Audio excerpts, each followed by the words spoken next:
In this absolute mess of a room I've got in here, I cannot find a lot of things. There's a lot of things that go missing in here, but right now I can't find my signed photograph of Denis Law, and it's annoying me. It's really annoying me. Um, I'm always kind of effing and blinding in here when I can't find things, but I'm just a bit annoyed myself. But it's a special kind of annoyance because it really is an absolute shame. The news today, my wee cousin got me. My wee cousin you'll seen on Sky, maybe Sky Sports News and various other news programmes. She's the head of the women's game in Scotland, Fiona. My wee cousin, from Ardrossan, the same as myself in North Ayrshire, but she played for Aberdeen ladies, and in her time up there, working in sports and sports admin, as well as playing the game, Denis Law, the most famous son of Aberdeen, would be turning up in a kind of semi-official capacity to open a sports centre or something like that. And on one of those occasions, he was meeting Fiona, and she took the chance to get herself a photograph of him, in a Scotland jersey at Wembley in action, and to get it signed for me, her big fit but daft cousin. And it's a really I love it. I cannot think for the life of me what I've done with it, because it should be getting pride of place tonight.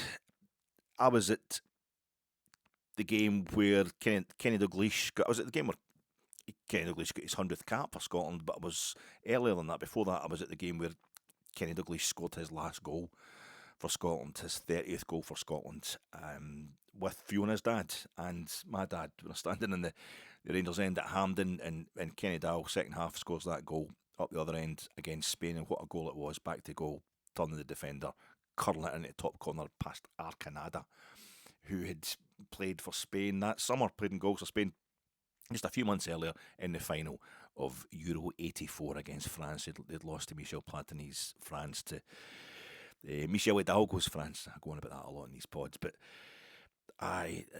Scotland just destroyed them in a World Cup qualifier. And Andrei Goycochea, the butcher of Bilbao, the guy who broke Maradona's leg while playing for Athletic Bilbao against Barcelona in La Liga, he was playing that night and he scored. He scored early in the second half. Maurice Johnston, the sensational first half from Scotland, 2 goals from Maurice Johnston, 2-0 up. Start of the second half, Goycochea scores to silence, absolute silence, 70-odd thousand at the game, which was still quite a paltry crowd compared to some of the ones that my dad and my uncle were used to in their younger days. A big crowd for me, but then Kenny Dalglish ensures it'll be victory for Scotland with an absolute magnificent goal as we're on our way to the 86 World Cup in Mexico. And that goal that Kenny Dowell scored equalled the record, took him level with Denis Law. Kenny Dalglish stayed on 30 goals and he got 102 caps for Scotland. Denis Law got his 30 goals and 55 caps, almost half. I still think it's a shame for both players, both of who are world class, obviously world class Scotland players. There's not very many of them. It's a shame for Scotland that 30 goals isn't enough. And I remember it's something that always annoyed me growing up. Only 30 goals for top scorer. I know John McGinn is a Rangers supporter. We're not supposed to like John McGinn, but I'm hoping he'll just go and beat that record. He's running out of time. He's looked the most likely in recent years to go and beat 30 goals as the tally for our top scorer. You look at the tallies of England, Wales, Northern Ireland, so many other nations around the world are top scorers. It's 60 goals, 50 goals, 40 kind of minimum, and 30 is just not good enough for the nation that invented passing, the nation that hosted the first ever international football match ever played on this planet officially. But Denis Law was always more than good enough for Scotland. One of the other things that bothers me was it took us so long to score a hat-trick. I was growing up, nobody ever scored a hat-trick for Scotland. See other nations going, I was hearing my whole life about Jeff Hurst's hat-trick in a certain match. And yet, for England and Scotland players just did not score hat-tricks. The last hat-trick that's been scored for Scotland was by Colin Steen 2 months before I was born. And I'm 20, and I'm 30, and I'm 40 years old, and we still haven't scored another one. Eventually, I'm there when Stephen Fletcher manages Scotland's first hat-trick since 1969. And it's... even we have to pay the price in that game. It's against Gibraltar. It's against Gibraltar, who opened the score in their first ever goal in competitive international football in the same game. Kind of summing up how embarrassing Scotland can be at international level. He gets a hat-trick. I think did he get one in the return leg, the return game as well, in Faro. It was him or Snodgrass. Snodgrass definitely got a hat-trick for us against Malta. You had Forrest getting one against Israel at Hampden. I was at that game. James Forrest. And McGinn scored one against the Faroe Islands. I was on holiday for that one. That was a Hampden as well. But it's pathetic that it took us so long to score it. 40 odd years between international hat-tricks being scored by any Scotland player. Denis Law got 3. Denis Law scored 3 hat-tricks in his international career. Only Hughie Gallagher has managed to equal that. The equally legendary Hughie Gallagher from an era even further before. Denis Law is the only man to have scored 4 goals. Scored more than 3 goals twice for Scotland on more than one occasion. Hat-trick, 2 hat-tricks against Norway, 1 against Northern Ireland, I think. Scotland's only Ballon d'Or, the only Scotland player to win European Footballer of the Year. It's unbelievable. With Aberdeen at Ibrox on Wednesday night, the team that Denis Law did support, I know as Rangers supporters, we know about that famous passage in his autobiography where he's talking about how much he loved it when Rangers came to town. And it's not because he loved the trouble and he loved to beat them. It was he loved Rangers. He adored Rangers. It's in an admiration for Rangers as a kid. But he was an Aberdeen supporter. He would go and watch Aberdeen. And maybe it's a touch of the Norwich cities. There's always been that with Aberdeen. I think that's why they got particularly bitter towards Rangers, because they're probably surrounded by so many people in the city who liked Aberdeen FC and Rangers. Just it was a bit costly to get to Glasgow every week to watch your team, so they would kind of mix and match. But Denis Law, of an era when you could admire Rangers while also supporting Aberdeen, never played football in Scotland except for Scotland. And it's amazing, we're with Aberdeen at Ibrox on Wednesday night, and we're off to the Theatre of Dreams on Thursday night. We're going to Old Trafford. We're going to his true alma mater when it comes to football matters, Denis Law. It's really sad news. Just before I started this pod, that the great man, the Lawman, has passed away. I won the league a couple of times with Manchester United, that Matt Busby team, the second Matt Busby team after the Busby Babes were all lost in the Munich, well, not all of them, but so many of the Busby Babes was lost in the Munich air crash in 58. But the second team, the second coming for Matt Busby, won the league a couple of times in the 60s with Denis Law in the side, top scoring in the English league. Only Bobby Charlton himself and Wayne Rooney have scored more goals for Manchester United. This is Manchester United we're talking about, who've had a fair few goal scorers and create quite a few chances, no matter how bad things are going from this season or the last couple of years. This is Manchester United we're talking about, and Denis Law is their third top scorer of all time. What a feat. What a matter of pride for Scotland. And that's where we're off to in Thursday. They've got Brighton and Sunday, Manchester United, but I take it as a bit of personal pride that we are going to be the first European opponents for Manchester United after they lost. Denis Law didn't get to play in the 68 European Cup final. He was at Manchester United, obviously, in that period. Didn't he play in 60 because of injury? And I think the 68 European Cup final would have been a lot shorter. It would have gone past a lot quicker. It would not have gone to extra time for Manchester United to beat Benfica that night. Bobby Charlton getting a couple, George Best, not Brian Kidd getting one, but George Best getting another goal for Man U that night in their eventual 4-1 win over Benfica. And that's the two other members of that trinity, that holy trinity, that Manchester United trinity of Best, Law and Charlton. Denis Law, Ballon d'Or 64, Bobby Charlton, Ballon d'Or 66, George Best, Ballon d'Or 68, European Footballers of the Year. For me, my year, I don't remember Denis Law playing.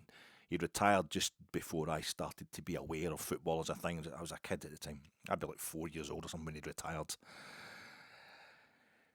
5 years old, probably, because he played at the 74 World Cup for Scotland. He came on as a substitute against Zaire. His only appearance at World Cup finals, which is quite something. A bit of a tragedy in itself, considering everything that he gave. He just came in too late for the 58 World Cup finals, and we qualified for that, and he was just too old. in '74 to feature against Brazil and Yugoslavia in that tournament. And maybe he should have. Maybe we'd have got the goal we needed to beat either of those. Scotland's finest World Cup to date, '74 in West Germany. Then he scored in the FA Cup final against Leicester for Manchester United. It was a '63 FA Cup final. Man U won that. As Rangers supporters, overall, he played for Man City. He left Aberdeen straight away. Never played football in Scotland. He went to Huddersfield, Bill Shankly's Huddersfield. Or Bill Shankly was certainly manager when Law was there. And Bill Shankly tried to take him to Liverpool, but Liverpool couldn't afford him at the time. But he ends up going to Man City. Man U couldn't afford him either. Man City bought Law at first.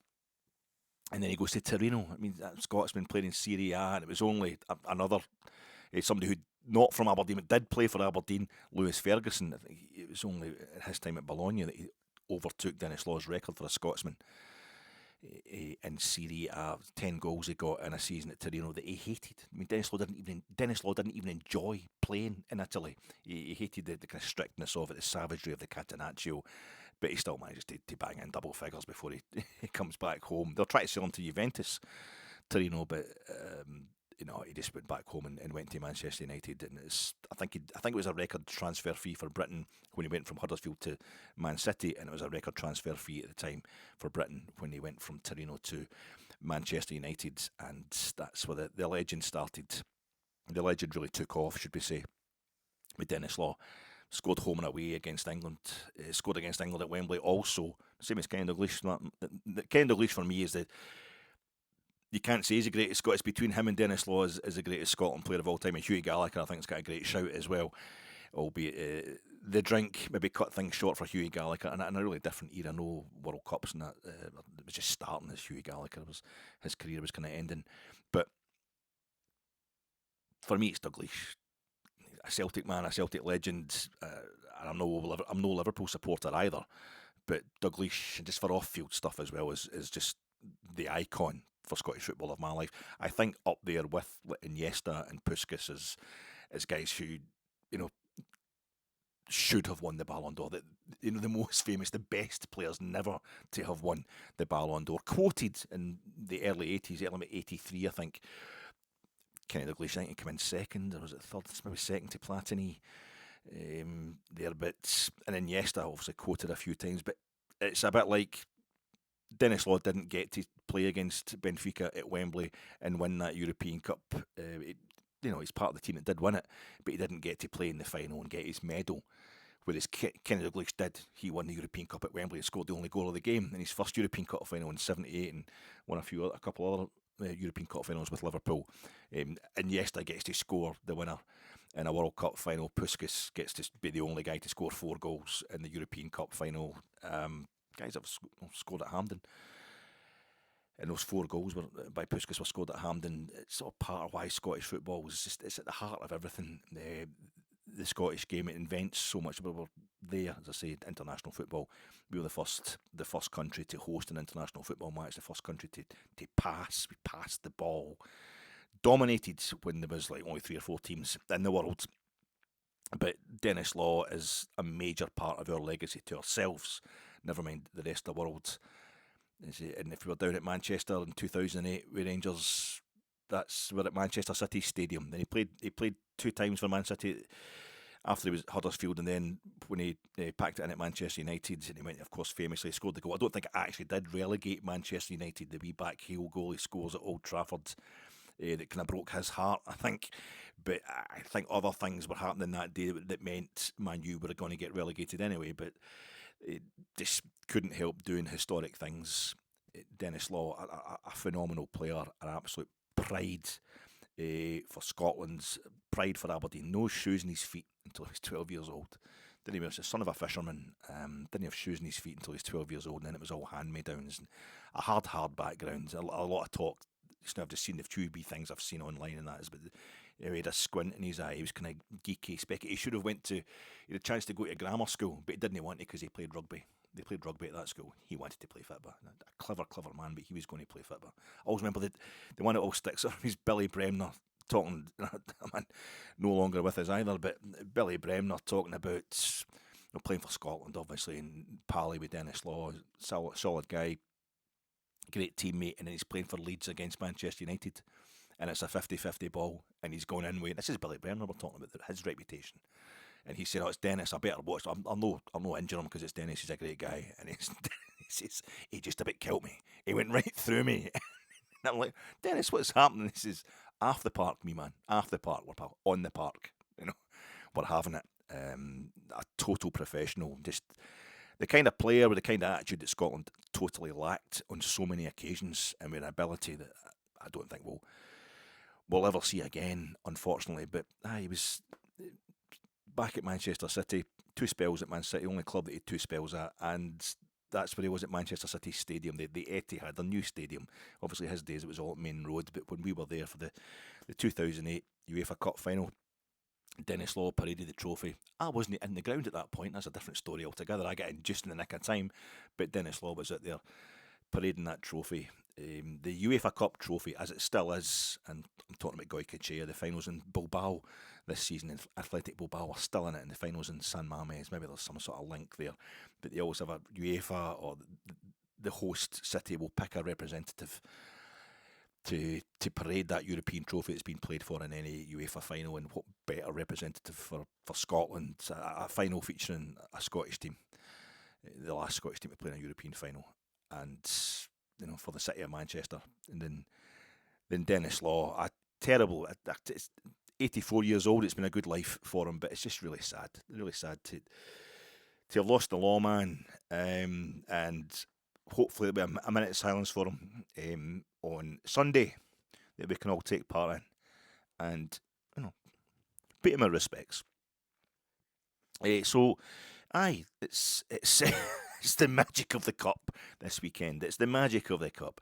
This is your Fat Eck Rangers versus Fraserburgh in the Scottish Gas Scottish Cup 4th round preview pod, coming to you in association with Gersnet. Check out Gersnet. The Gersnet pod will have been on Friday night. I don't know if when you're watching this, depends when I can upload it. It might be last night, but Friday night it was Brian hosting Ross, so that'll be a good one. Plenty for us to discuss outside just the small matter of a Scottish Cup tie at Ibrox on Sunday. So the boys will be getting up into that. Check that out. That is live on the Gersnet YouTube channel at 9 o'clock on a Friday night, as always, available to watch at your will. I'm sponsored by that, and I'm also sponsored by Winkies on Sunset Boulevard. I always wanted to come here to Winkies, but to Winkies, not to this one, to this particular Winkies. There's a man in back of this place. He's the one that's doing it. What's he doing? What is it he's doing? I don't know, but the first time I saw that film, I was absolutely terrified and mesmerised. There's a bit of grass, sort of a stretch of grass, a kind of field, like a meadow, and then there's a hill, and there's all these trees, and it's between Inverkip and Greenock, and just also at Gourock, the bay. What's the name of the bay? I can remember this. It's in Gourock as you head back out towards Inverkip. But it's just at the end, it's where all these roads kind of come together. Before you hit, if you're driving from like Largs up through Inverkip and you're about to hit the weekend dual carriageway, it just as you start coming into Greenock, there's a bit there. If you go off to your left, there's a wee kind of roundabout, something like certainly a junction that can take you along this bay. I can't remember the name of the bay for the life of me. Cow. Anyway, it's this bit there facing you, this hill, and it's got all these trees, or pine trees. I don't know what kind of trees they are. I think they've all been chopped down. I saw a few sometime last year, and they'd all been hacked down. It was really, but I used to go past there. Every time I went past there, I would look at these trees, and I would just think, dum dum, dum dum, dum dum. I never watched Twin Peaks. I never watched the TV series Twin Peaks. I'm not sitting here like somebody who's an expert on David Lynch. I know about, it's so pretentious. David Lynch died, and there suddenly all the suds are out making it. They want to be intellectuals, they want to be trendies. Suddenly they're jumping on the back of David Lynch dying. So they watch Mulholland Drive, they watch Twin Peaks. But I'm not trying to pretend for a second. I didn't watch Twin Peaks, the TV series. I've actually got it in DVD in the house somewhere. My wife watched it. She's like, you need to watch it, you need to watch it. I've started a few times, but I don't know what it is. I've never get round to it. But I watched Twin Peaks Fire Walk with Me, which is the prequel, the film. I think it was about 92 that came out, and I saw it maybe 94. It was on TV one night. And it's just like, and for years I thought, yeah, that was the first time I knew about David Lynch. Was that night I watched Fire Walk with Me for the first time. I mean, I've watched it a few times since then. One of the most amazing things I've ever seen in my life. And it just struck me last night. Somebody I was talking to on Blue Sky, a good internet friend, good Blue Nose, was saying on Wild at Heart. I thought, Wild at Heart? God, that was the one. That was the first David Lynch film. I subsequently got, I've got it behind me there, Eraserhead. I had to see it. Can't watch it again. Eraserhead seriously got to me. Eraserhead. I didn't like. I've watched The Elephant Man, but not many times. Obviously, a great movie in its own right. But Wild at Heart, there's a night about 1990, 1991, Field of Dreams, the Kevin Costner film, the baseball film. It came out 1989. I had to look this up. And Wild at Heart came out in 1990, so it would be 1990 or 1991. And I had been to my first baseball match in 1989 in Canada. I'm talking during the week, the post-match reaction pod to the Aberdeen game about how I got to things late. I bought the wrong Boomtown Rats single. I bought the wrong M single. I ended up going to see Michael Jackson at Wembley as opposed to Prince at Main Road, where what I wanted to go. I just would get all these things wrong, and I went to the Sky Dome in Toronto. I've got relations that stay in Canada and moved from Ardrossan over to Canada in the 60s, so everybody would take their turn going over there and staying with them, and my turn was in May 1989.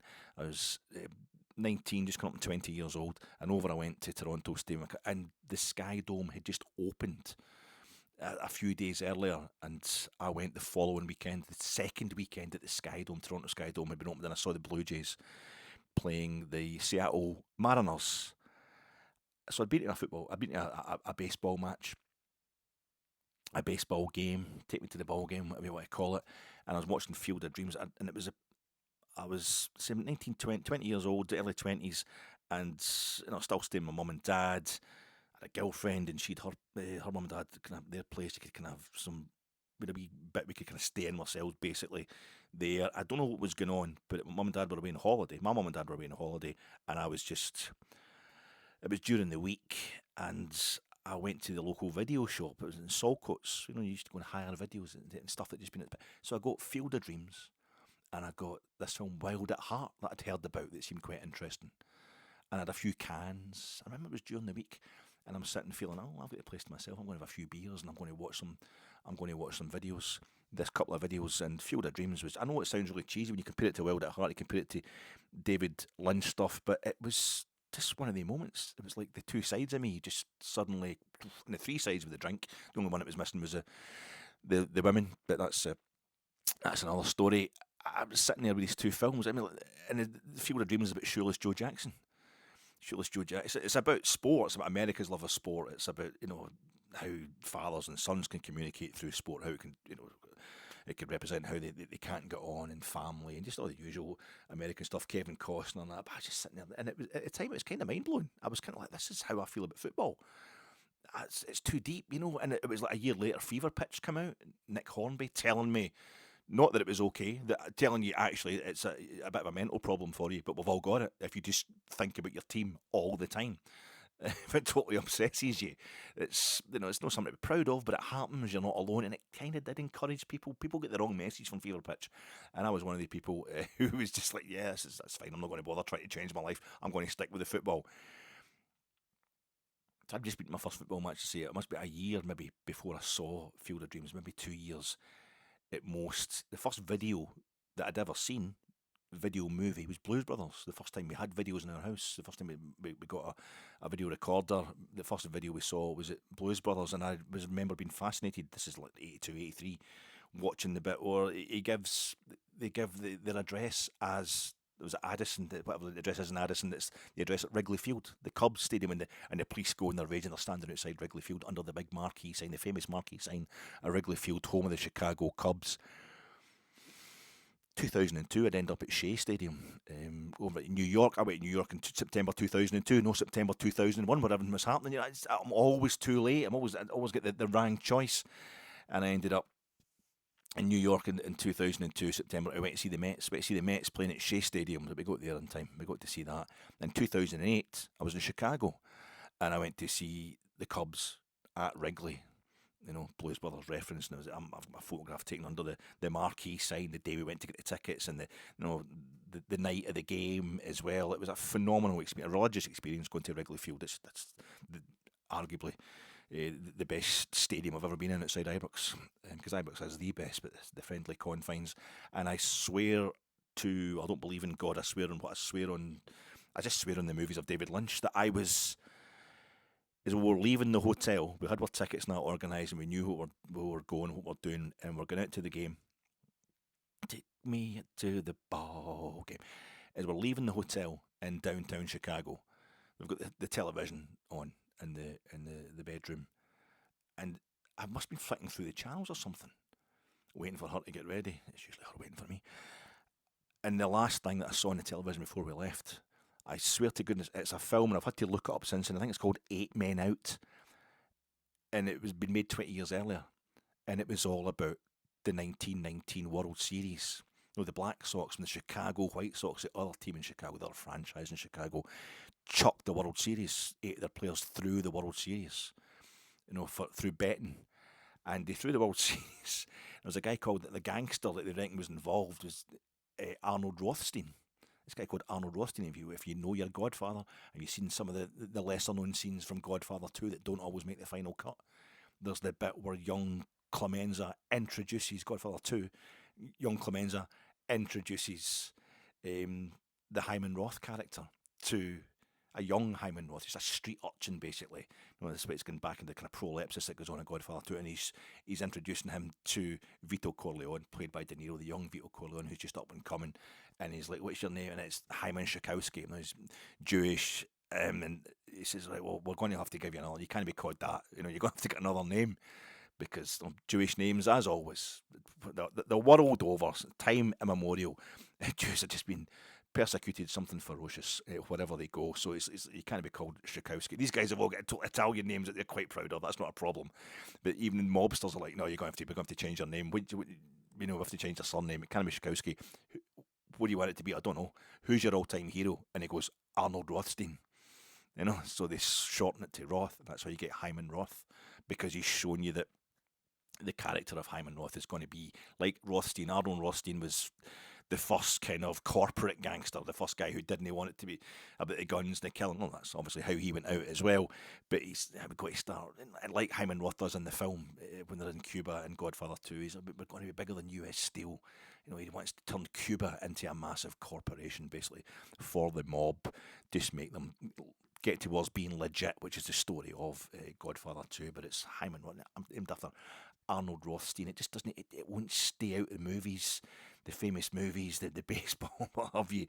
And I'm watching this film, and it's John Cusack. I just watched 2 minutes of it before we're due to leave to go to Wrigley Field, and it's John Cusack doing the Shoeless Joe Jackson. He's playing Shoeless Joe Jackson from Field of Dreams. From real life, from one of the guys who fixed the World Series, and the famous quote that even I knew as a non-baseball fan. "Say it ain't so." That was the scene that was on the telly when he's coming out the court, and the wee White Sox fan is like that. "Say it ain't so, Joe. Say it ain't so." And we go off to Wrigley Field to see the Cubs playing who? The Cincinnati Reds, the team that the White Sox chucked the World Series to in 1919 to fix that. And I went to see the Cubs, and you go to these places. So I went to Madrid, and we went to see Atletico Madrid playing, and then did the tour of the Bernabeu. You can't make the whole holiday about the football, right? So you got to try it about the sport. You got to try and see one game and then maybe do a wee tour of the other place. But we had a day. It was like, I think, 10 days in Chicago. So the wife, she had a day. I'll go shopping this afternoon. I'll go and look for all these. Once we'd sussed the place out, you get your bearings, bit of shopping for it, and I'll go to that one sports stadium or something that I have to go to. So I went off to Cellular Field. I did the whole Cubs. I've seen the Cubs at home, seen the Cubs at Wrigley. That's fine. I'll go and see the White Sox, who I think were the reigning. Oh, was it 2005? Maybe they won the World Series. But they're the most successful team at that time.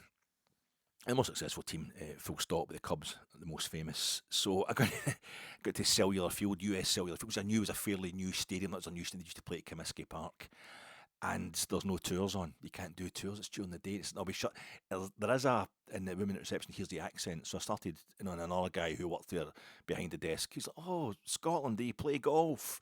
And I'm like, I don't. But I'm like, I don't know. So we start talking about Glen Eagles and all that, and St Andrews and stuff, just to get in. Finally, like, yeah, I'm sure we could probably sort something out. And it was a school. It wasn't even a school trip. It was a nursery school trip.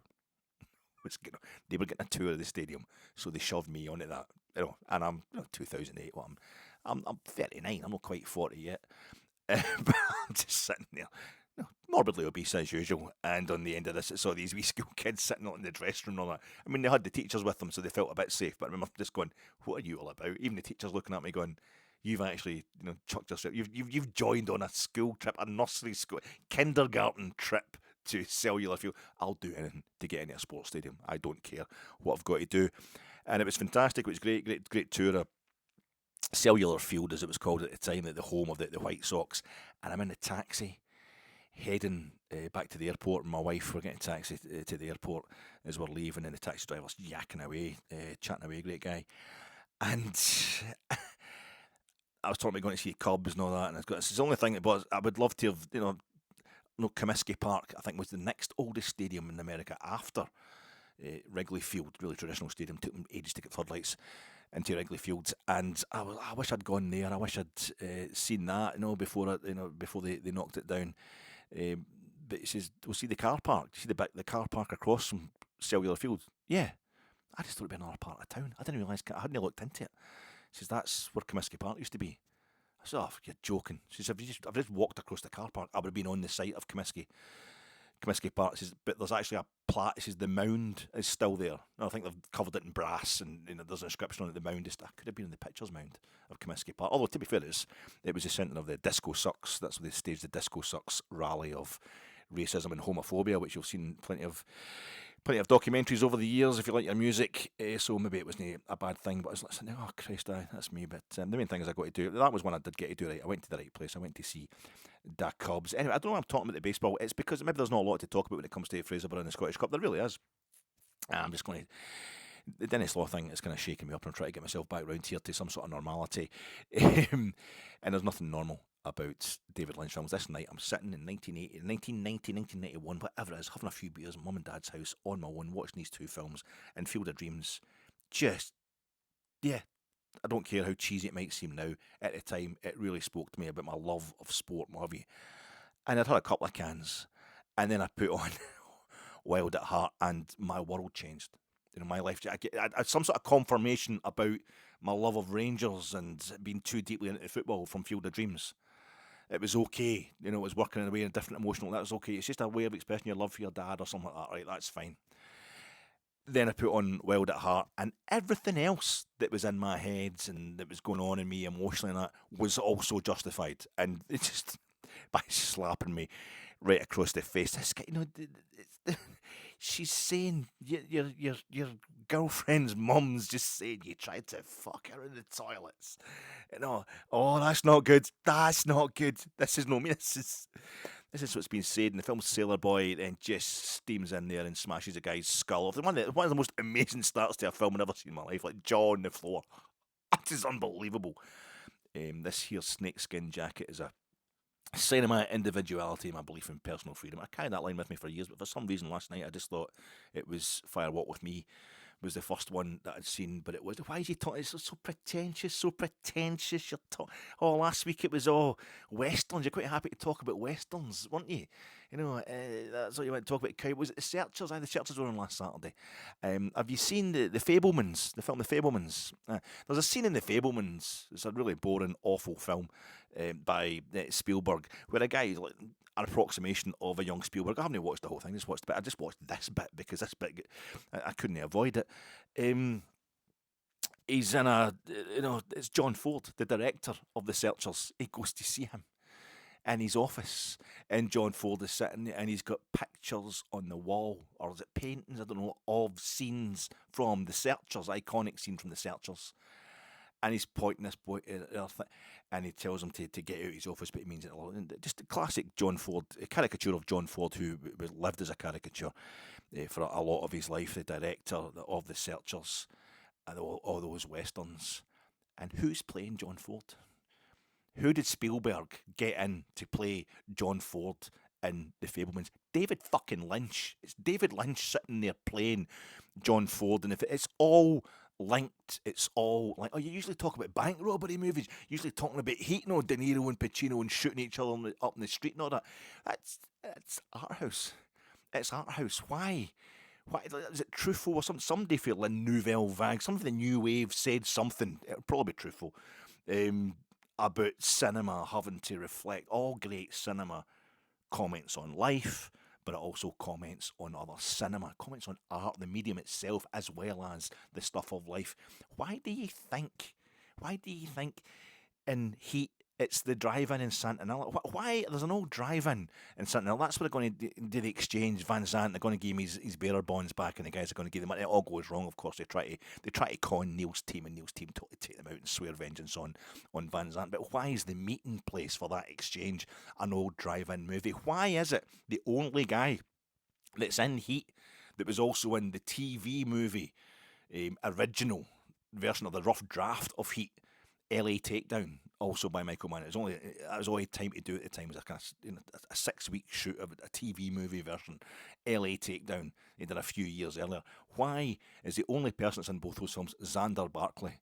Xander Berkeley, who plays Wayne Grow in the LA Takedown, but in this one he plays Ralph. He plays Ralph, the guy that Al Pacino's character Vincent Hanna comes into his room, and he comes in back to his wife. So he's her ex-husband's dead tech postmodernistic bullshit house. He comes in and he finds that she's been out all night clubbing, and she's spent the night with this guy Ralph, and this Ralph, she's serving Ralph breakfast just to rub it in Vincent Hanna's face. And he does the whole thing where he's, you can ball my wife if you want to, but you did not get to watch my fucking television. It's his television. That's the only thing the Al Pacino character Vincent Hanna has got, and he's just got that television. That's his portable television, and he takes it in the car, and later on he takes that television that's on his passenger seat and he kicks it out at a bus stop with a whole lot of folks sitting at a bus stop. He kicks it out onto the middle of the road and smashes it to pieces. Well, a whole lot of people looking like, couch potatoes are sitting at a bus stop watching them doing this, like a face. I go, that's Xander Berkeley, the guy who was in the TV version, and then he's kicking the TV. Is he saying that TV version was shit? He's saying I'm all about cinema, the drive-in, Santanella, I know that. He's saying something about the medium. Was it Miami Vice? I'm sick of doing stuff from Miami Vice, asking what's the TV stuff that Michael Mann had to do. I'm all about the movies now. It's that what he said, but it's saying something. It's art house. It's David Lynch. It's John Ford. It's what happened to me that night. I first watched Field of Dreams and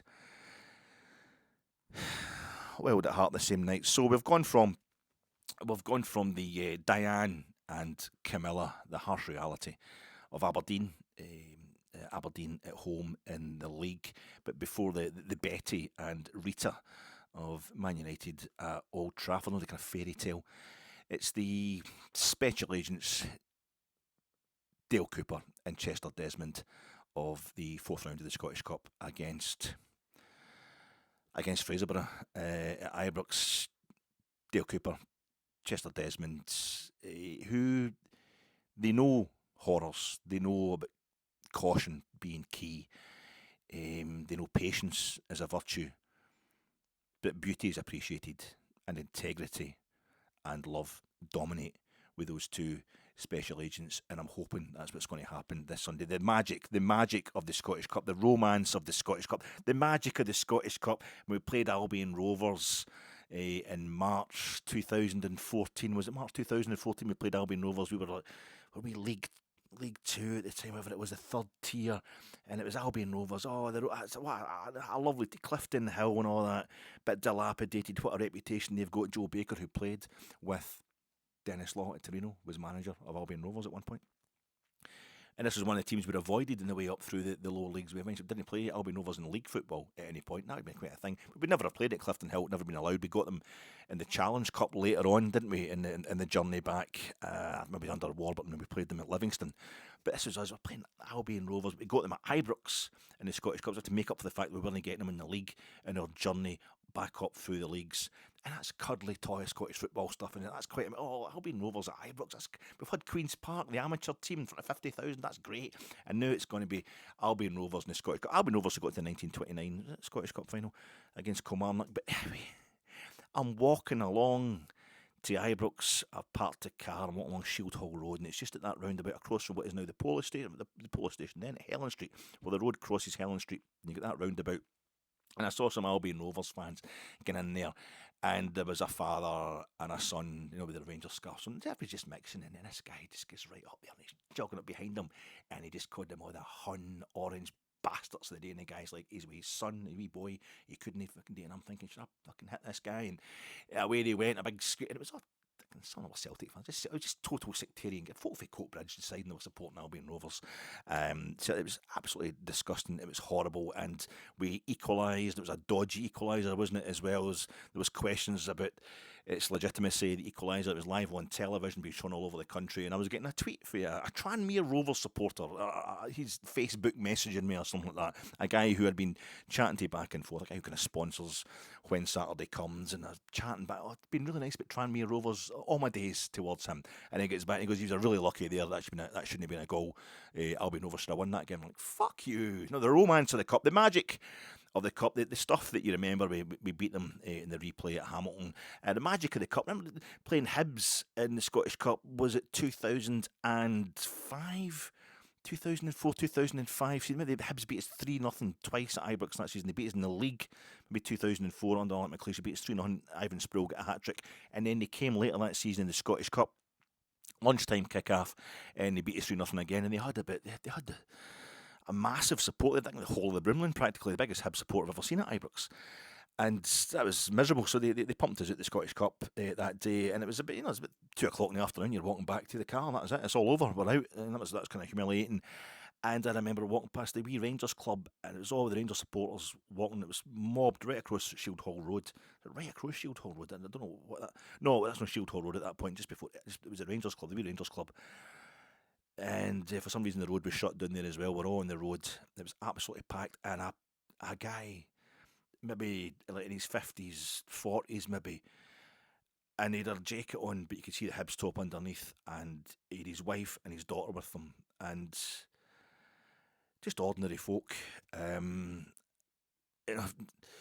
People probably in the same kind of diet as myself, but Hibs supporters all got the Hibs tops on, and the least proud I've ever been to be not just a Rangers supporter, but maybe a football supporter. I was walking on, there was thousands of folk, all Rangers supporters, and we're all upset because of the result, but you're just getting home, it's just quiet, and then some guy starts, a guy who was older than me, in his 40s anyway, and he's just shouting, look at them, look at the fucking state of them, they fucking ugly bastards, look at the state of they two bitches. It was horrific beyond all belief, and I just kept, someone's got to tell this guy to shut up, somebody's going to say something, not they? And the guy was across the other side of the road for me, the guy who was shouting the stuff.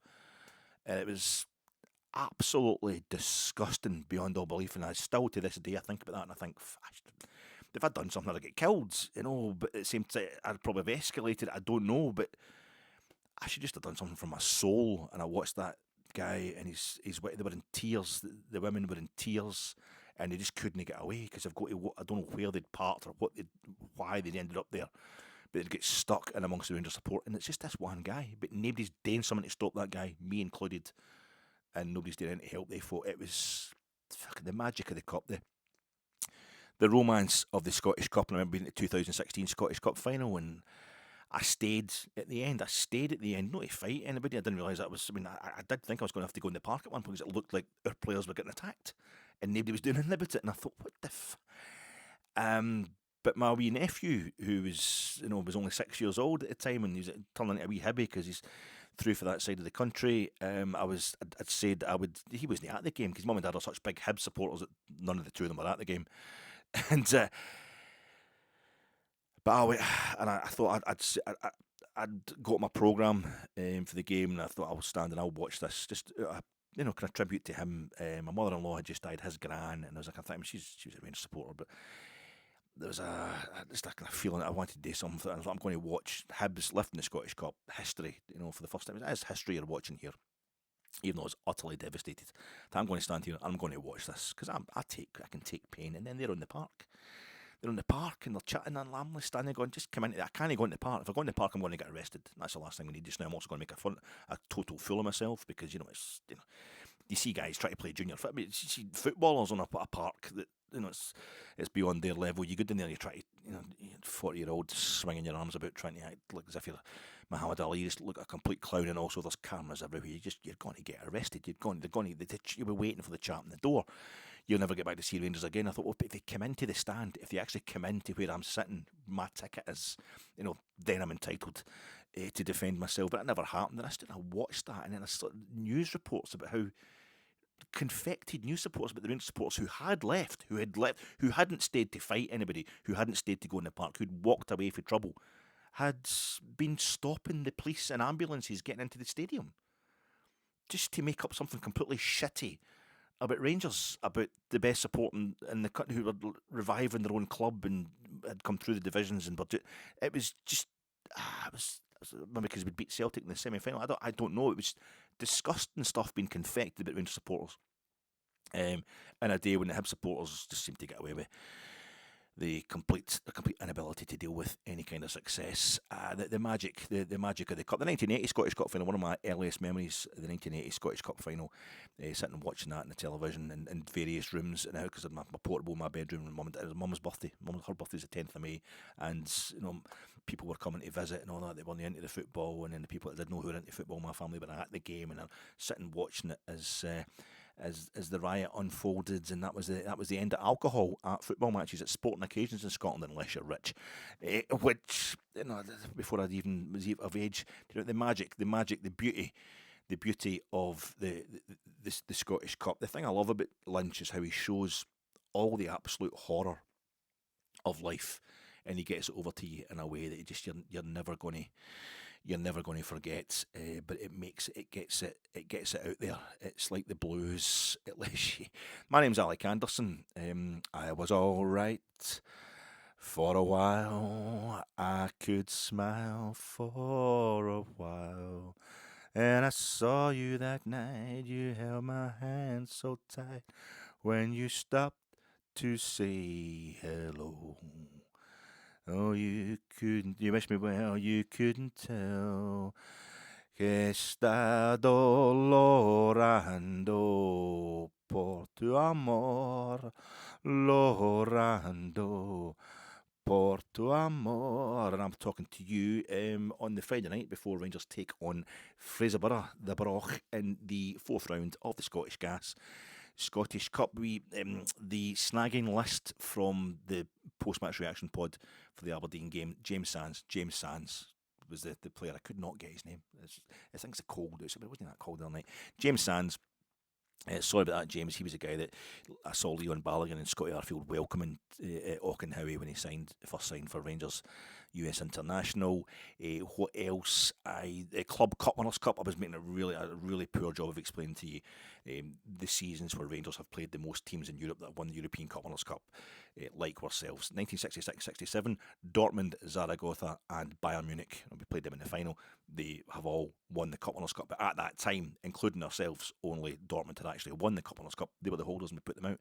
So that was 3 teams. So that equals this season's record because we're going to play Manchester United on Thursday. We've played Dynamo Kiev already, and we've played Spurs. They've all won the Cup, Winners' Cup.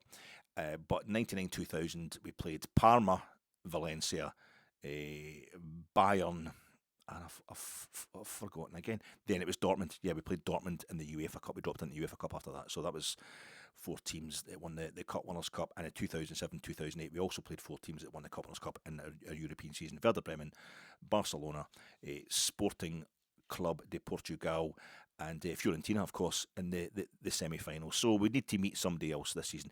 Aberdeen, of course.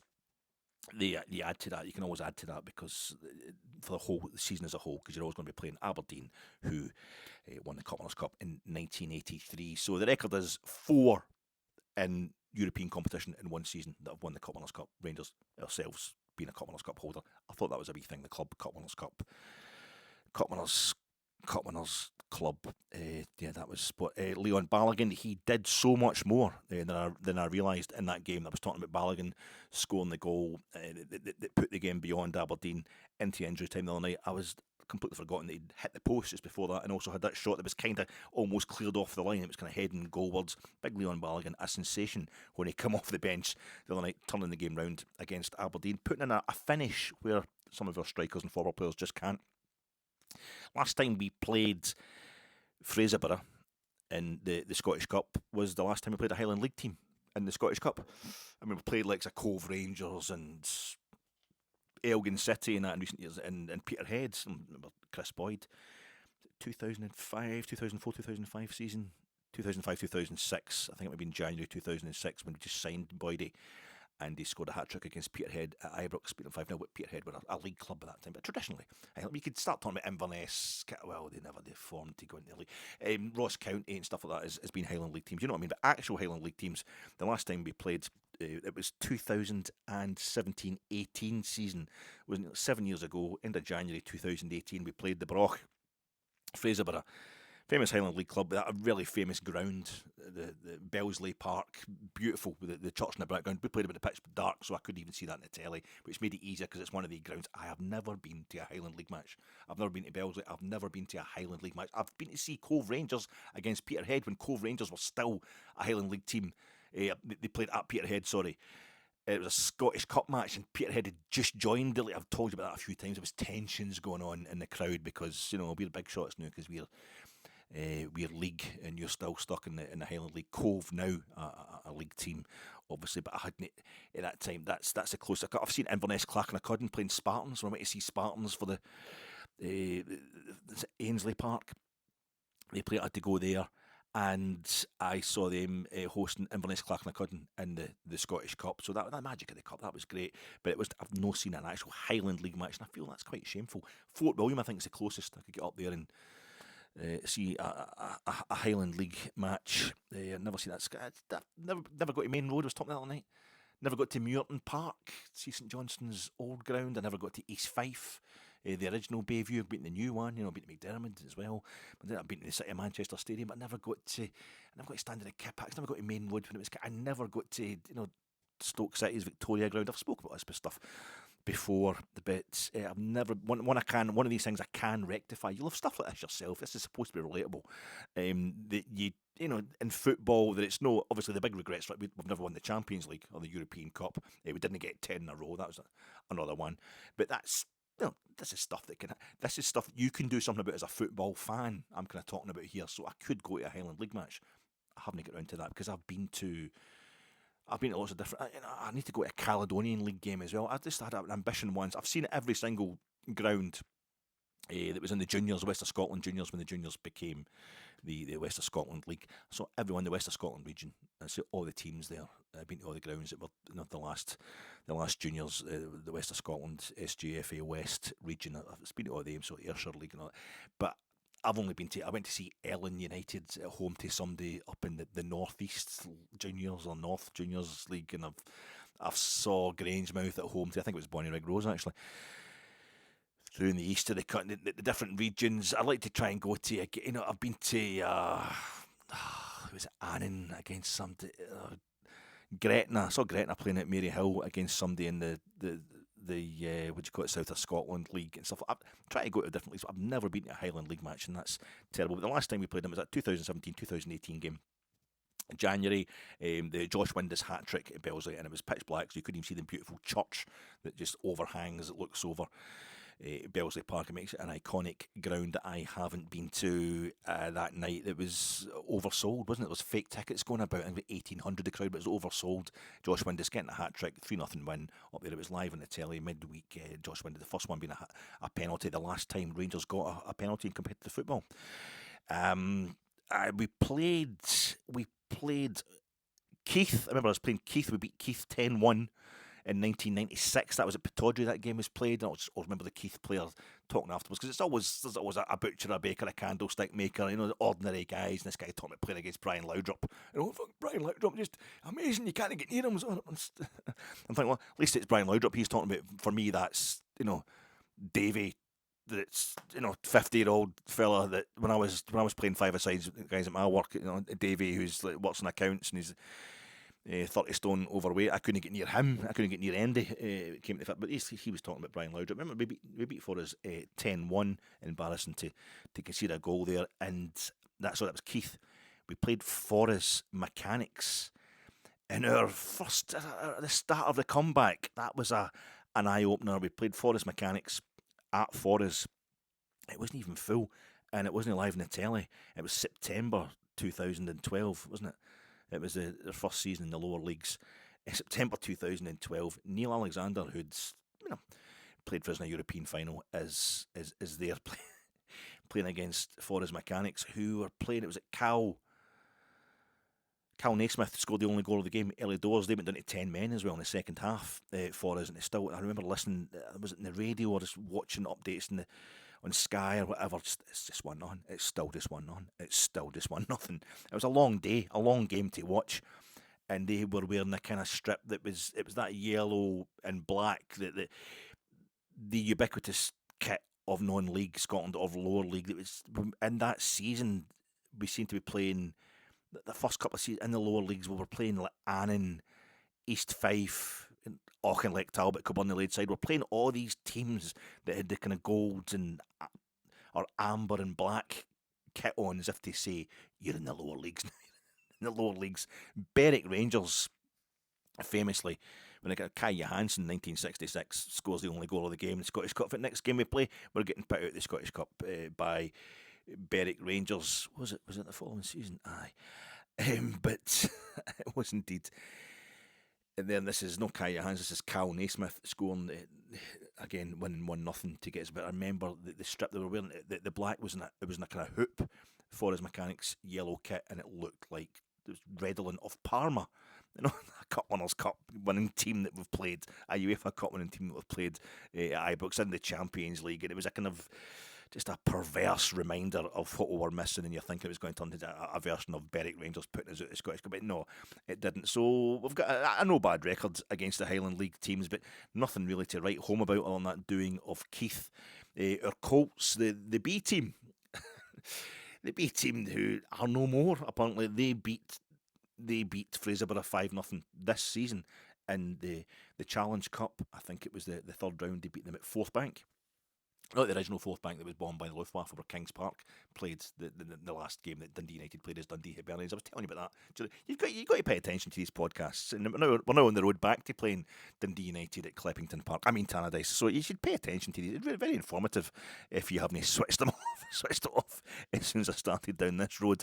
But yeah, it's going to be quite a game. It's going to be quite nice. The magic of the Scottish Cup. I don't know if Fraserburgh will have lots of Aberdeen fans in there being totally horrible. Certainly lots of people will go to their first ever game. And there'll be a lot of bitterness from the hardcore Fraserburgh fans. They've got the crane. Is it crane driver? Crane operator. Walter Smith's dad, a crane operator. Josh Bolton, he's playing for the Broch this week, so look out for him. Josh Bolton, the black and white stripes they play in, and it's just very reminiscent. It's we're talking about David Lynch, a dark fantasy that I have in a week that we're talking about players celebrating goals against clubs they supported or whatever. Or not, the fella that scored for Dundee, put Dundee 3-2 up against Celtic during the week, doesn't he celebrate Donnelly, the guy's name, doesn't he celebrate the goal, and it's like he's not even played for Celtic. He's playing at home as well, didn't he? It's just, it's the guy's scoring the goal. He's scoring the goal against him. He's trying to score against Celtic, so that's all you really need him to do. You can make a bit much of this, but I've always been quite proud of the fact. I remember Ian Redford scoring against us. We'd been 2-0 up. Graham Sounessy, one of his earliest games at Ibrox as Rangers manager, the 86-87 season. He started that, we're 2-0 up against Dundee United at half-time. Ibrox was rocking, and I was up the back of the Broomlin. I hadn't got the season ticket yet. You didn't have to in those days originally. I knew it was standing room only. in an all-seater stadium, no, the enclosure. I'm up the back of the Broomlin, and Dundee United come out in the second half and put 3 goals past us to beat us 3-2 to kind of show that this team was still knitting together.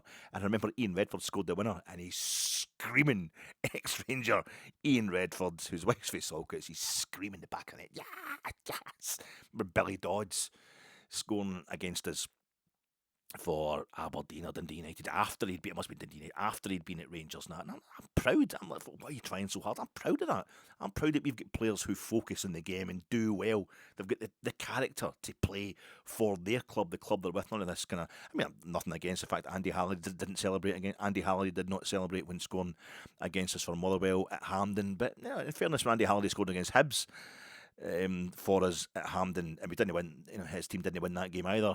He'd tell us what to calm down that day. So he's always trying to calm things down when he scores in at the Rangers end at Hampden. Andy Halliday, I never had a problem with that at all, and it's probably because I know there's this thing that's been thrown up now. We're talking about a non-league team here. We're talking about this picture that's painted, which David Lynch would just destroy completely, that non-league teams or supporters are all just have always been in their little cosy village supporting that team and nobody else. Like, they don't watch Man United and Liverpool and all that, and get really upset when Arsenal get beat, stuff like that. They hate the Huns and stuff like that. That's no happening. That's no happening in Fraserburgh, apparently, or they hate the Tims or something like that. This is just a local team, because I'm a Drossen Winton Rovers supporter, and here we are. I've always this new, especially in the days when the modern era, when if you win the Junior Cup, the All Junior Cup, you could get into the Scottish Cup. That started happening a few years ago,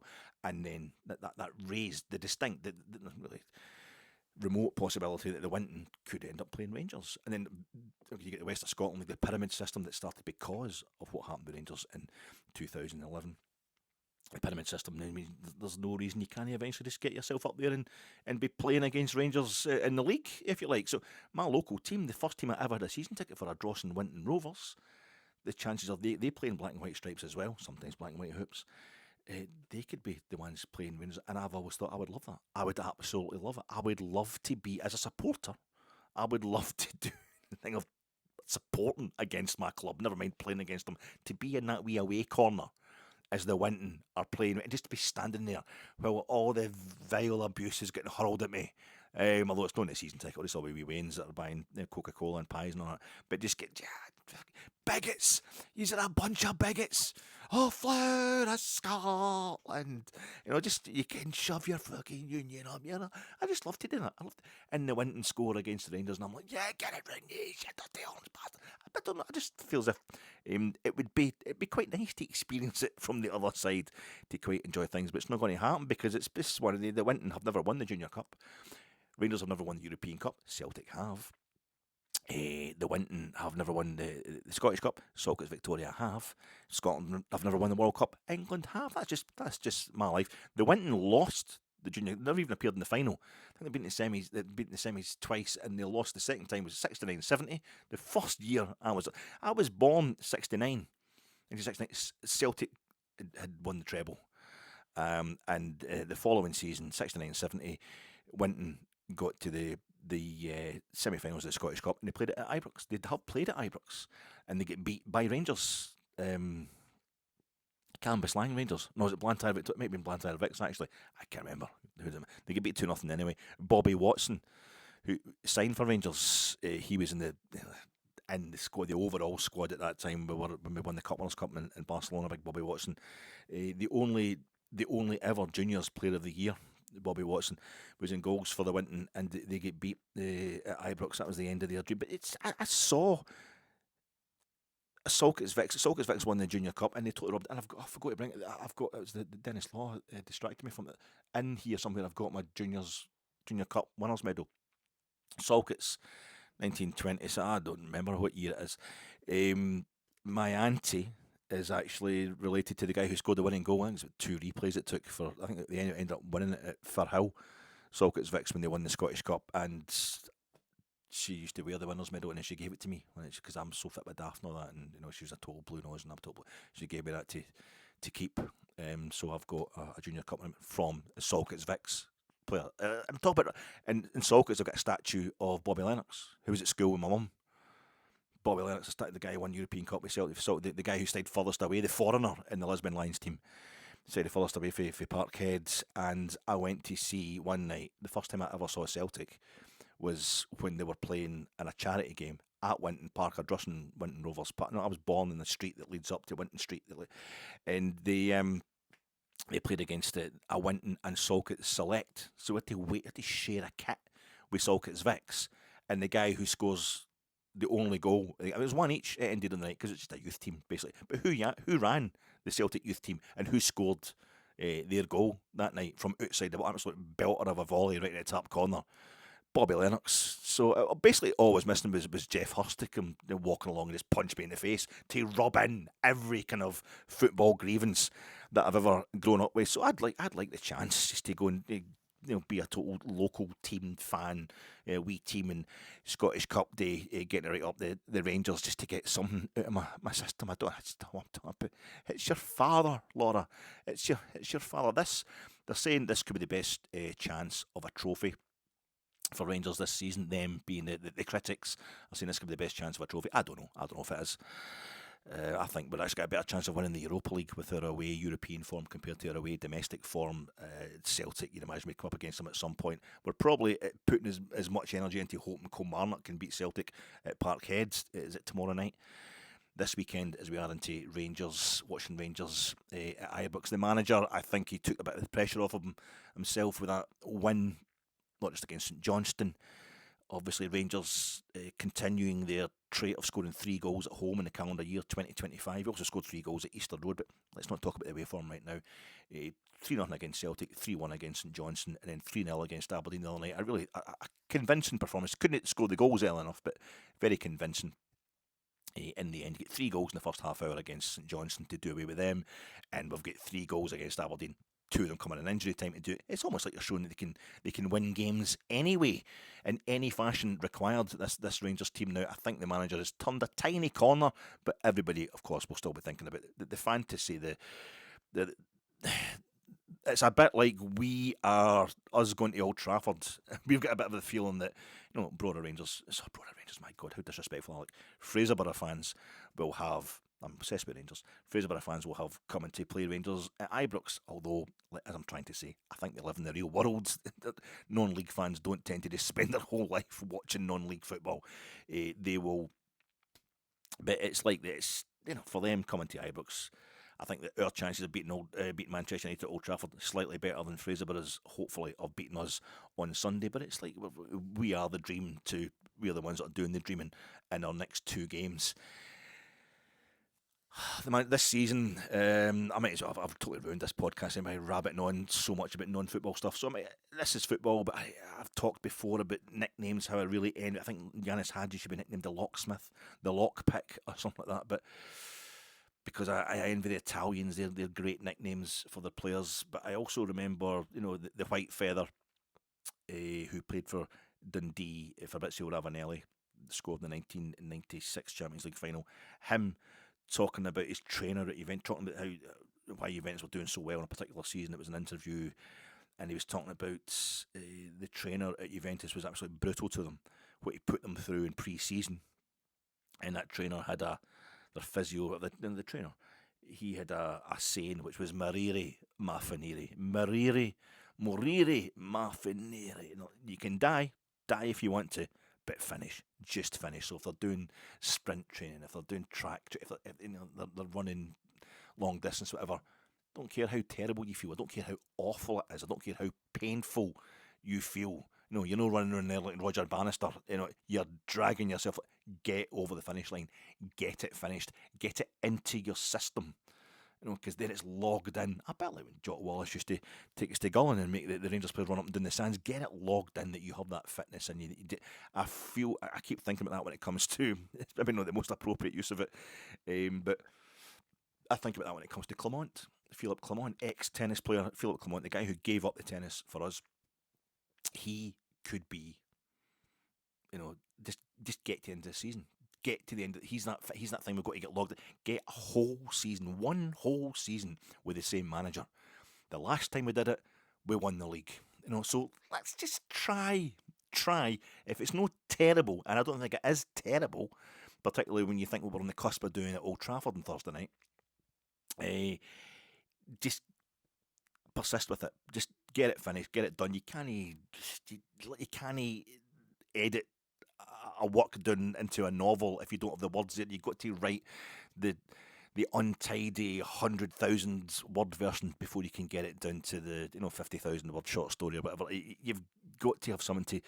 You've got to have a big lump of marble or clay or whatever before you can get it down into the sculpture of the Venus or whatever. You need to have the basic there, and we would need. I feel as if with Rangers, we need to have the same manager for the whole season, and even this season itself has been a nightmare of disorganisation of things. Just we're not having the directors in place, we're not having the people in place. So this, we should. I think the manager has. I think Clement has proved that he's a guy we should stick by till the end of the season. Not with a sense of resignation. Oh, he's not going anywhere. It's just keep him.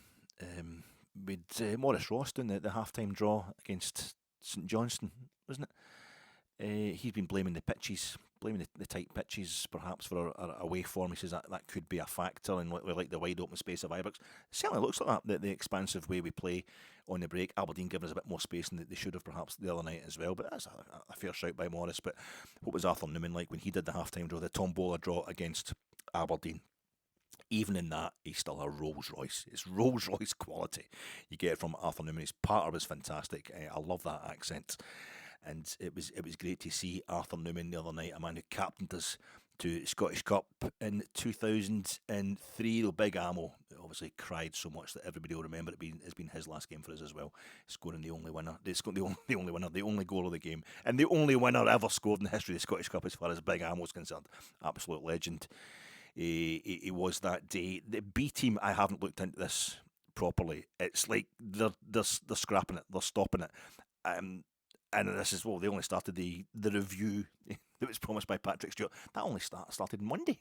And we get to Friday, and the B team's been scrapped. I'm on the cusp of, it's good of Rangers to come out and do that. It's good that we're ahead of the curve. Yeah, that needed doing, and it makes total sense. And I'm glad that we're the ones that are leading the way in that. And also, it's, oh my God, how embarrassing is that? We can't even afford to run a B team. We're going to look like total idiots.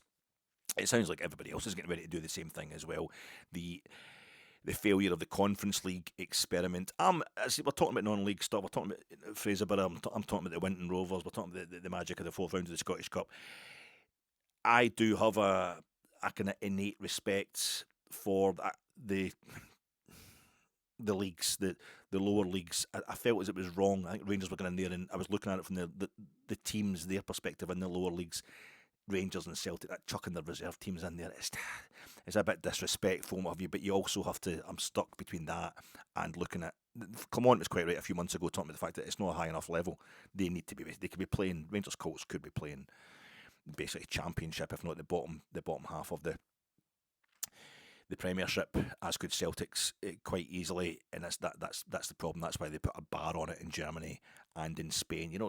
Castile, the Real Madrid reserves, they got to the Spanish Cup final, Copa del Rey, 1980 it would be, and they lost to Real Madrid in the Bernabeu. It's just first team against reserves at your own stadium. That's the cup final.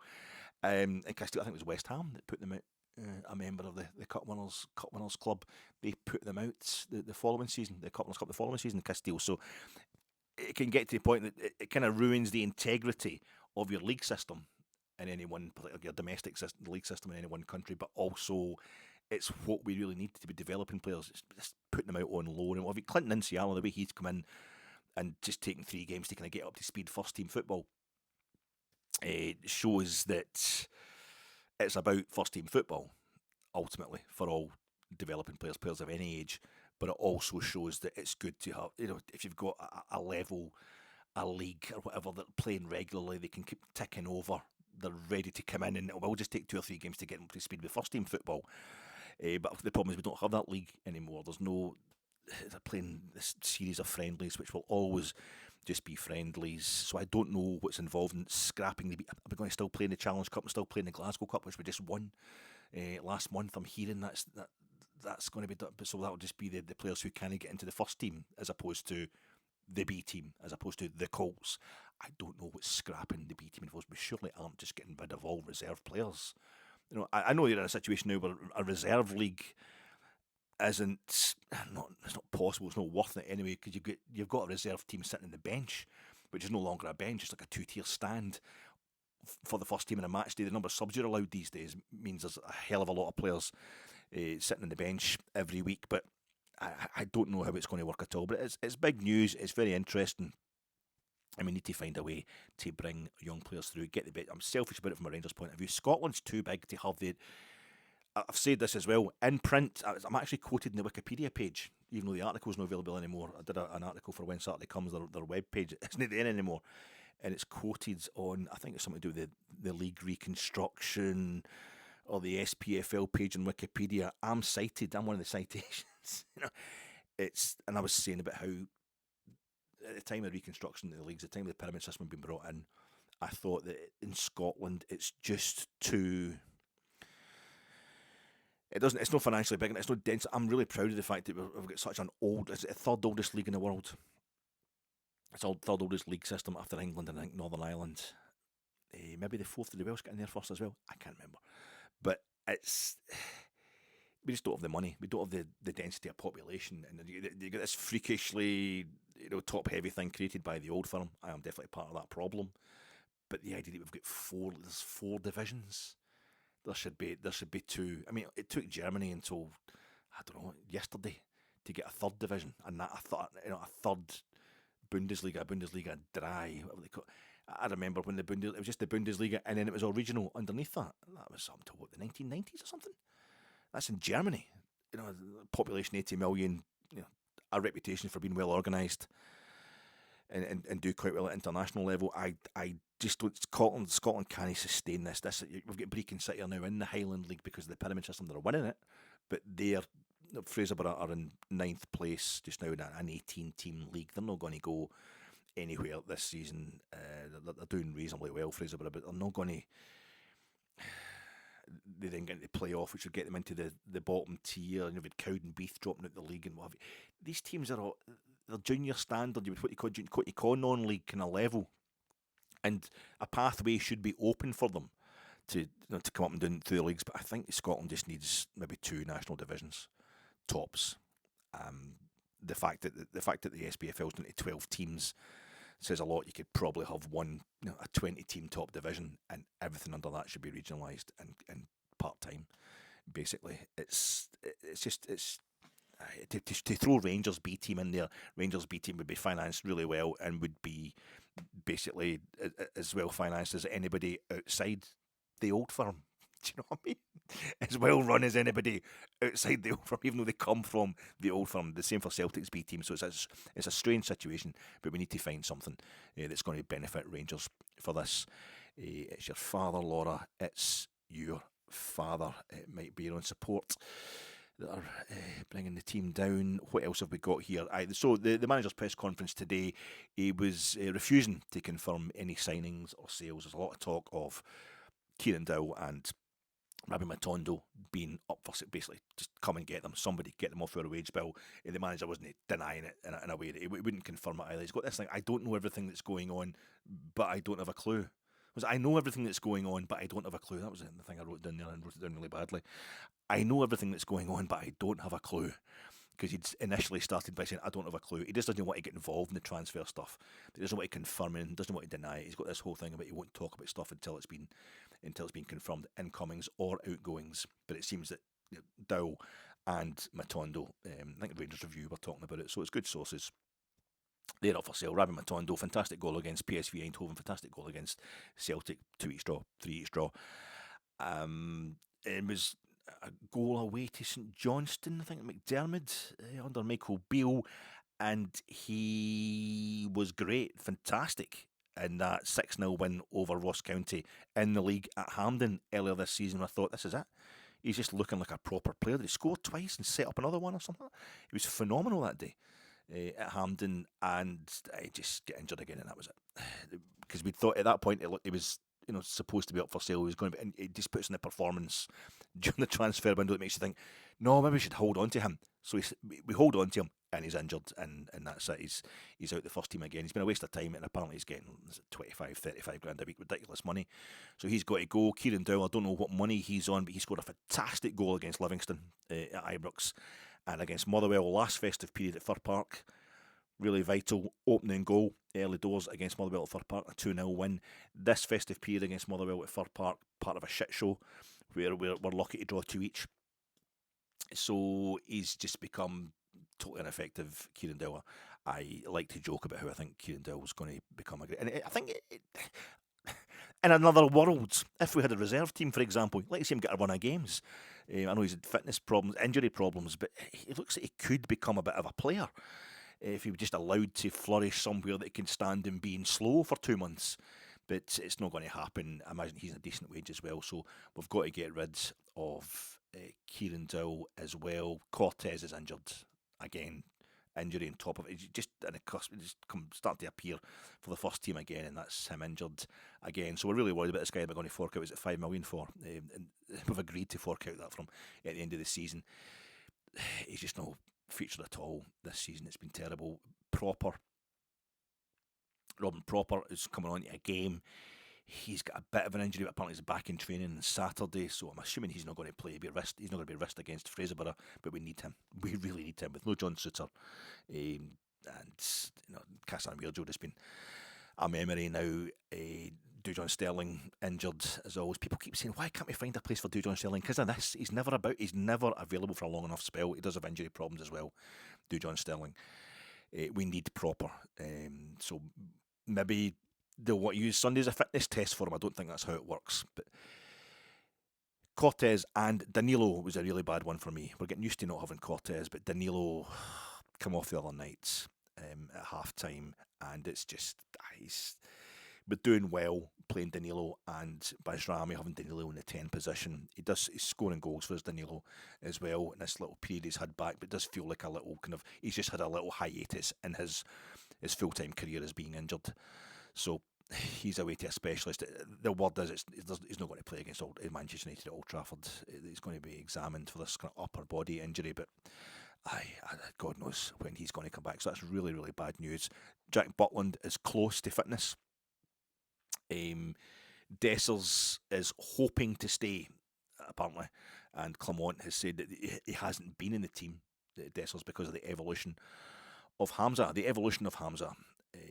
But he's a great guy, Dessers. He thinks collectively, and he provides a lot of tips to Hamza Igman. I thought people were saying, didn't hear it. Grim, one of the fellas that I bumped into, a great guy. He was saying in the feedback to my Dundee United, my Aberdeen post-match reaction pod, that he didn't hear the boos when Dessers come on the park. Maybe something else had happened somewhere else in the stadium. Maybe it was aimed at Aberdeen fans. They'd done something in the away corner. Maybe it was a player who's been subbed for Aberdeen. Maybe Shinnie was getting in somebody's face or something. Something was getting booed at the very point in Dessers come on the park the other night, and Dessers' face, he's got an expression of kind of, oh my God, what's going on here, as he comes on the park. As in big Leon Balogun come up and started talking to him as if, don't worry about it, mate. So maybe I'm putting 2 and 2 together and getting 5, just all coincidence. But I heard some sort of booing. But I'm reading into that wrongly, I'd imagine. But apparently it looks like Dessers wants to stay. I'd imagine we're still trying to get rid because we could use that money for defenders. But he's probably in a situation where he's quite happy to be, third choice striker. And then we've got Danilo injured now as well, so that moves him back up the team. He does score goals for his Dessers. He does score goals. I know he's not ideal for what we want, but I don't know if he's going to go at all. So this review of the football department, this internal review, Patrick Stewart's leading that, a new CEO, and the manager was confirming today that we had one last season as well from an outside company. I didn't know anything about this, but he said it's so much. It's a company that specialises in reviewing your football department. So whatever information we got from that, it's had to be kicked to the curb because so much has changed over the summer with us losing our chairman and losing the CEO as well, having to get a new one in, having to move to Hampden and stuff like that. So we're constantly under review, and so far we'll come up with getting rid of the B team. The team for Sunday, 2:15 kickoff, folks. It's not your smart card. It's on your phone, so print off the ticket or have it on your phone. I don't think it's going to be that busy. I think you'll have plenty of time. I don't think it's going to be like a European game, the European games where the tickets have been on the phone. It's like everybody's going to miss kick off because there's so many folk trying to work the phone on the card reader thing, the phone reader, the turnstiles. I don't think it's going to be a big crowd. It's live on the BBC, and it's not on the season ticket. But if you have got your ticket, it's via email on your phone. Download that QR code. I don't know what kind of team we're going to play. I think it's a combination of form players being rested and recuperating players maybe getting a little run out. Jack Butland's been the kind of weird. Jack Butland, our number one goalkeeper, first choice goalkeeper, knows Manchester United, knows the English scene quite well. He will definitely be really keen to play at Old Trafford, and I think Liam Kelly's been quite open about the fact he expects Butland to go straight back into goals. Although I thought Liam Kelly's handling was quite come on a bit the other night. He looked kind of improved in that department, but so maybe Jack Butland needs a wee bit of game time tomorrow. If he's the manager saying he's just right in the cusp of coming back, so I'm saying tomorrow, but it's Friday as I'm recording this on Sunday. Balogun, I don't think we can risk him because of the problems we've got at centre half, and he looked the other night like he's fit, he's ready to go. There's no injury concerns there. The big man was just dominating that game by the end of the other night. So keep Balogun in cotton wool, I would say, as we also try to get Robin Propper back.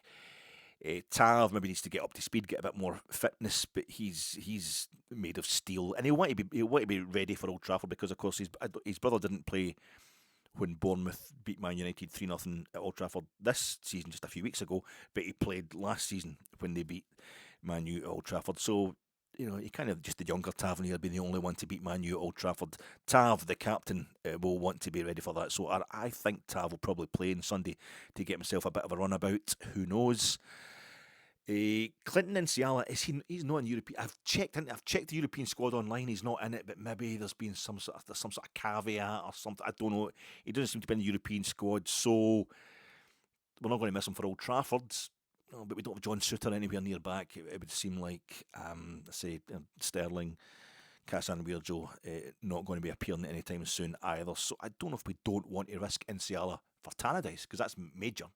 Next Sunday is major, the trip to Tannadice, facing up to the domestic away record that's given us so many problems. It's characterised this season. So I don't know if we'd want to risk him, but I'm starting to run out of options. Leon King has to play. Leon King has to start earning his money.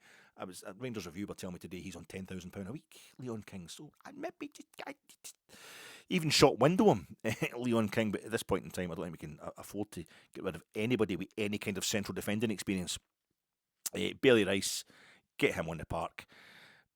Connor Barron surely has to get a run out. He's not been getting much game time recently. Ross McCausland get put forward for the press today. You've got to imagine he's going to be playing.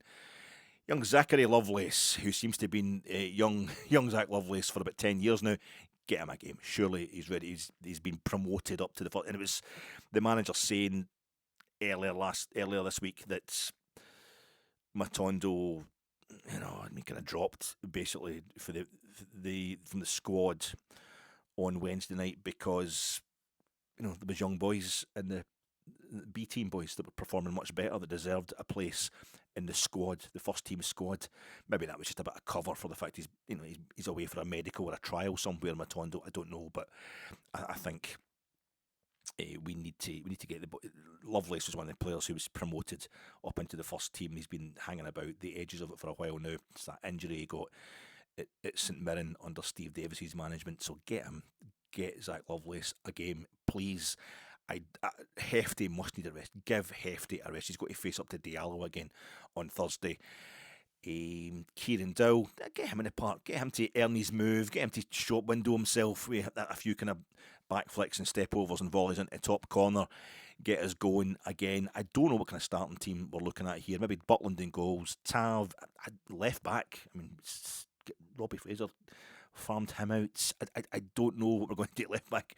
I think Yilmaz due a rest as well. We'll need him just in case anything happens with Hefty. Anything happens with Tav. If Tav's not fit enough to come back in at right back, I don't know. But maybe Yilmaz has got to play at left back. Nsiala and King, let's just say, is our centre half. So Connor Barron and Bailey Rice, I would have as a sitting two. You get Baz Rami, who's Come on, second half the other night, a bit slow recently. A couple of shots that were quite close at the time we needed somebody to put it in the back of the net, just run about the hour mark.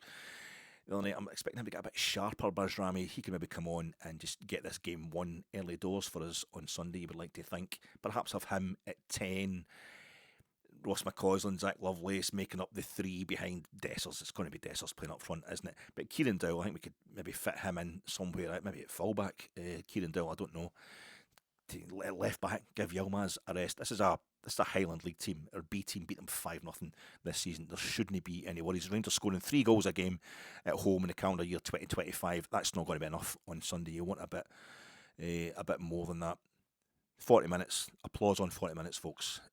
That'd be lovely if we can do that. But I think it's about giving youth a chance, score some goals, applaud Fraserburgh off the pitch, and get into the next round of the Scottish Cup with no injuries. It's gone on far too long, this, folks. I'm really sorry to take up so much of your time, but it's all a recording. No I banda. It's all a tape. Silencio.